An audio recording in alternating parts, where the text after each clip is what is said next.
So guys, magpandar tayo ng 500 kVA na generator ito yun. Bali for 60 volts siya. Pero sa reading for 80 volts. Check muna natin mga guys. Ikutan natin baka may sawa dahil yung mga paligid dito puro puno.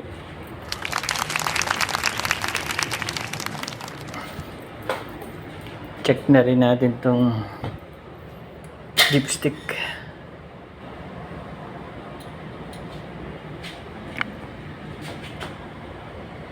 Goods pa siya, high. Tsaka malinaw yung oil niya.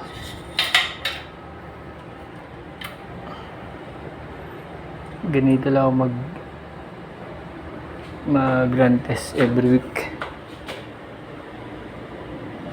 Bali nagdagdag po tayo ng tubig dun sa radiator. Medyo delikado.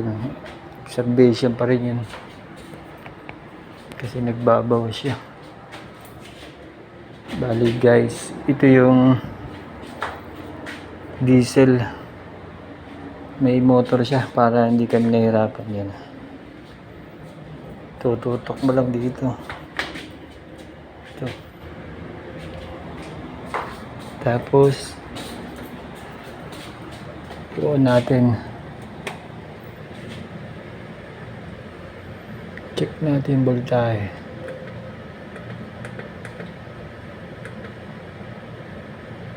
$95.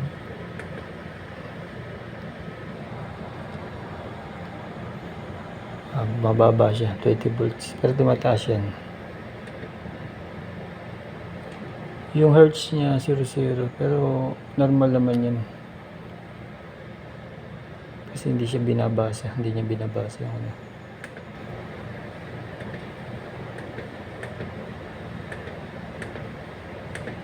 Na guys, start na natin. Teka, bago mo i-start, make sure lang na laging naka-off to. Delikado yan, magsasalubong ang power. Hey, ito na. Lakas nito.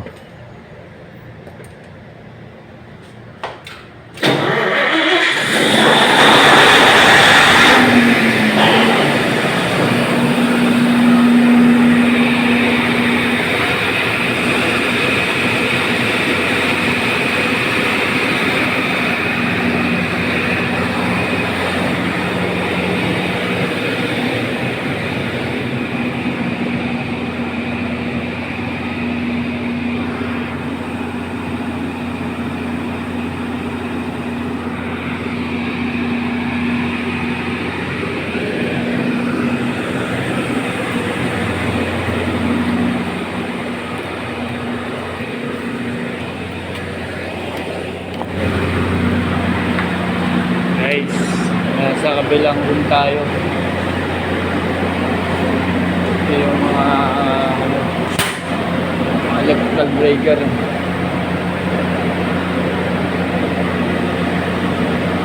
Nag-run out, maraming nakakalikot bago magawa ng power. Guys, ito pala yung ATS natin ito. High voltage po ito, 480 volts. And pagka nag-run out, iikot lang yan, naka-manual lang po yan, pakaliwa. So ngayon hindi natin gagalawin dahil may kuryente naman ang Meralco. Bali run test lang po tayo ngayon.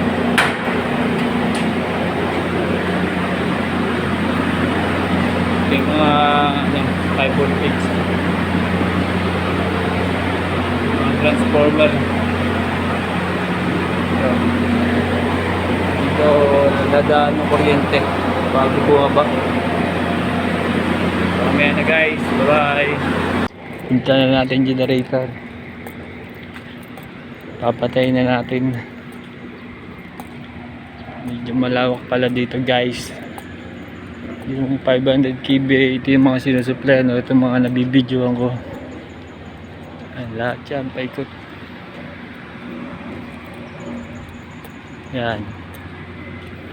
Diyan nagsushooting yung mga artista dati. Yan, makikita niyan.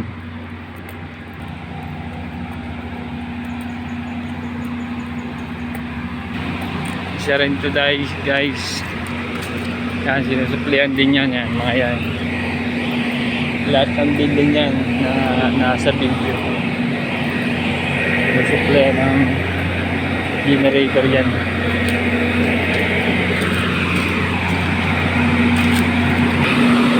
Guys, papatayin na natin.